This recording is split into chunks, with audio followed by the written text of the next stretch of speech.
Arrêtez une seconde, parce que faisiez-vous dans cet orphelinat si dur, dans l'Orne, à cet âge-là? Oh, je raconterai ces choses-là un jour, mais vous savez, ma mère a été... Vous n'avez jamais raconté ça? Non.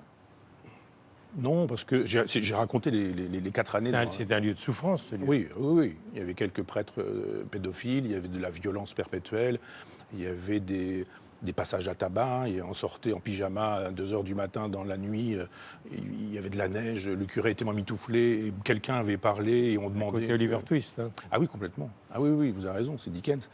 Et ma mère a eu des souffrances dans la vie, et il y a des moments, vous savez, quand on ne sait pas gérer soi-même ses propres souffrances, un peu comme une patate chaude, Oui. on la remet dans les mains de ses enfants, ou de son fils en l'occurrence.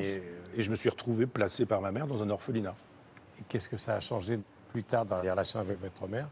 Ah, ça change les relations avec le monde. C'est-à-dire que je ne suis pas devenu athée, parce que je l'étais quand je suis rentré en 6e. Déjà, je ne croyais plus à ces histoires-là.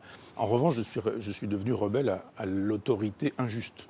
Non pas à l'autorité quand elle est autorité, et qu'elle est fondée, et qu'elle est légitime, et qu'elle me paraît juste, mais l'injustice m'insupporte. Ça explique plein de choses chez moi. Tous mes combats, mon compagnonnage intellectuel et spirituel avec les Gilets jaunes aujourd'hui, tout ça procède effectivement du sentiment d'injustice que j'ai vécu pendant ces années-là. Un mot de l'alliance des simulacres.